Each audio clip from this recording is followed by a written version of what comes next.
Bonjour tout le monde, en ce mercredi 11 mai. Et si vous voulez, c'est le mois de Marie, c'est extraordinaire. C'est important de se le rappeler à tous les jours. Elle qui nous conduit sans cesse vers son Fils. Et puis, si vous voulez, on va commencer la réflexion ou cette rencontre, où à chaque jour, on vit une croissance. L'Esprit Saint nous amène à creuser la parole de Dieu, et qui d'autre que Marie, qui savait si bien méditer la parole de son Fils dans son cœur. Elle méditait sans cesse sa parole.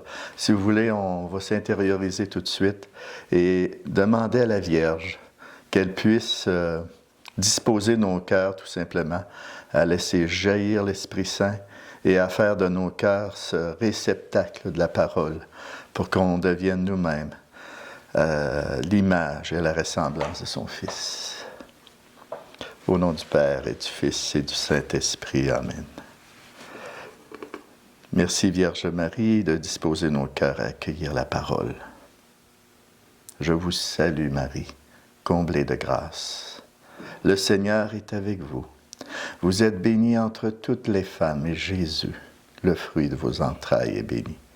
Sainte Marie, Mère de Dieu, priez pour nous pauvres pécheurs, maintenant et à l'heure de notre mort. Amen.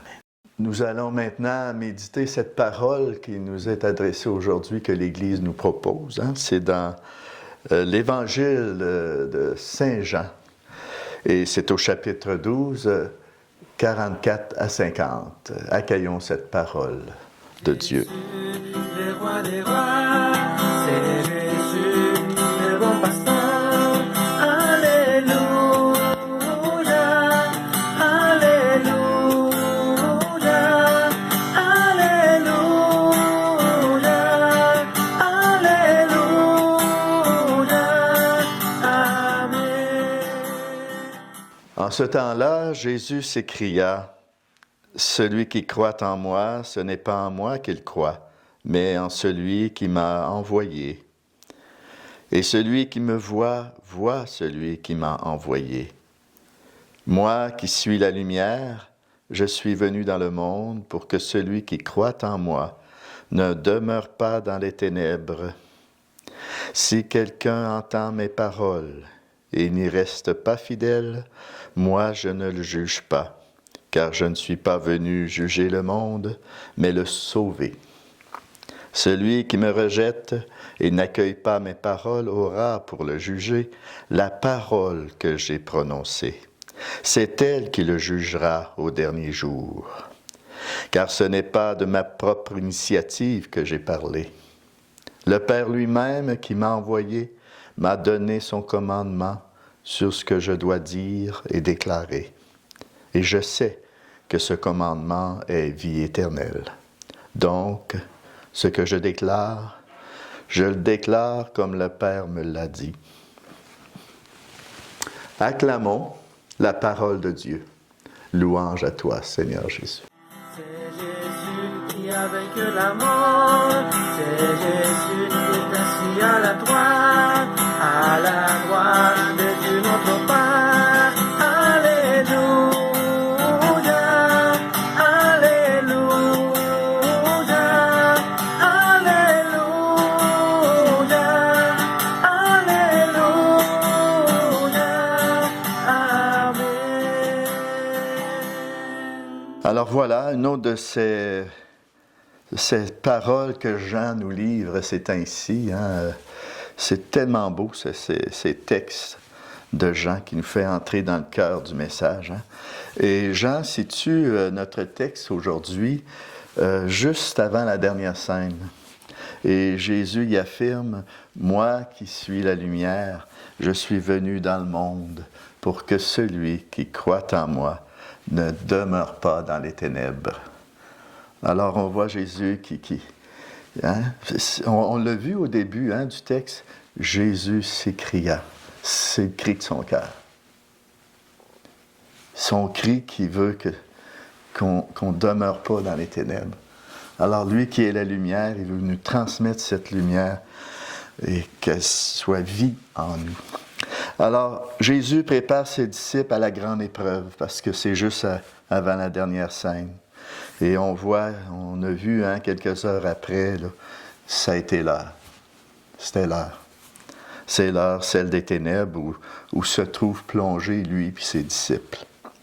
Mais la mort, on sait bien, on est quand même dans le temps pascal, n'a pas eu le dernier mot sur celui qui est le chemin, la vérité et la vie.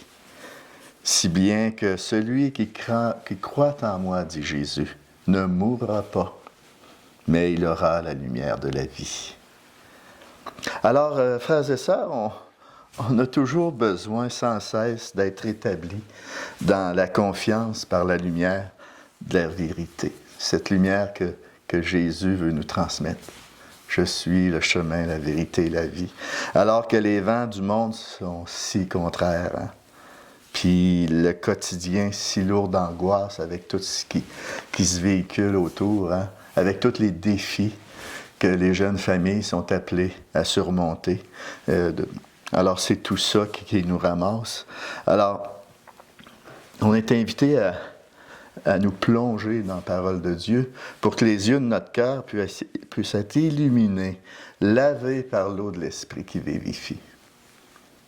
Pour nous plonger dans le regard d'amour du Père qui pose sur chacun et chacune d'entre nous. Et la parole nous permet ça.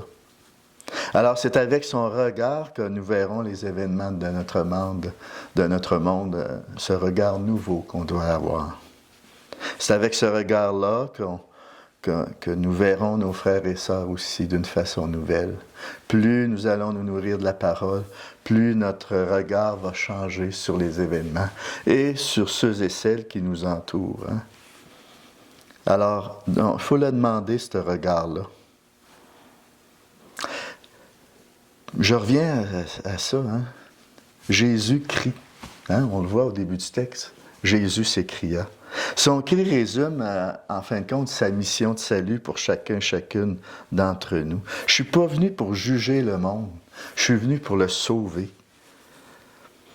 Puis pas en son propre nom, au nom de son Père. Il nous le dit, c'est le Père lui-même qui m'a envoyé, il m'a donné son commandement sur ce que je dois dire et déclarer.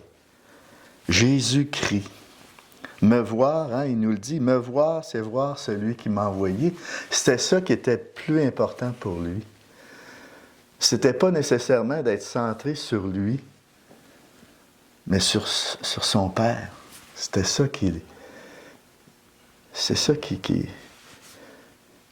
nourrissait, c'était sa passion, il était un passionné de son Père. Alors ce cri de Jésus nous laisse pressentir vraiment à quelle intimité en Dieu nous sommes appelés à vivre. C'est tellement le désir du cœur de Jésus qu'on puisse vivre, nous, les enfants du Père.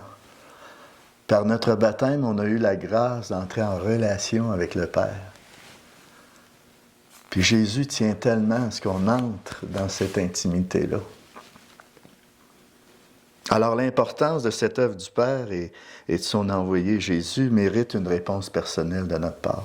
Ça exige une réponse de celui ou celle qui écoute cette parole. Alors, c'est ça qu'on est appelé à répondre aujourd'hui. Et cette réponse est celle de croire. C'est ma réponse. Est-ce que j'y crois vraiment? C'est-à-dire d'entrer dans ce mouvement de foi qui fait confiance en ce que Jésus nous apporte comme message et à ce que le Père veut pour chacun et chacune d'entre nous. Alors cette foi-là qui, grâce à Jésus, nous donne la lumière de ne pas demeurer dans les ténèbres. Cette lumière qui nous fait vivre. Par conséquent, accepter Jésus, c'est croire. Accepter Jésus, c'est voir avec ce regard du Père. Accepter Jésus, c'est écouter le Père à travers le Fils. C'est pour ça que c'est si important de nous nourrir de la parole de Dieu. Et accepter Jésus, c'est de ne pas demeurer dans les ténèbres. Et ainsi obtenir la lumière de la vie. Alors, le Père nous a tout donné en son Fils. Alors, toi qui désires marcher à la suite du Christ, sois toi aussi lumière pour tes frères et sœurs, hein? Dans ce monde de ténèbres, dans ce monde de confusion. Plus tu seras nourri de la parole de Dieu, plus tu seras transfiguré à l'image et à la ressemblance de Dieu. Tu vas ressembler à ton Père, à ton Père du ciel. C'est tellement beau. Puis c'est ça l'appel de tout baptisé, hein? C'est pas l'affaire de quelques élites, là. C'est l'appel de tout baptisé, d'entrer dans cette réalité que la parole va te transfigurer à son image et à sa ressemblance. Alors, c'est parce que la parole de Dieu, c'est une parole qui sauve. Il faut vivre comme des sauvés. Mais par contre, cette même parole jugera celui et celle qui l'auront négligé, renié, ceux qui s'en auront méfié, ceux qui l'auront tout simplement pas accepté d'une façon consciente. Alors c'est cette parole-là qui va les juger.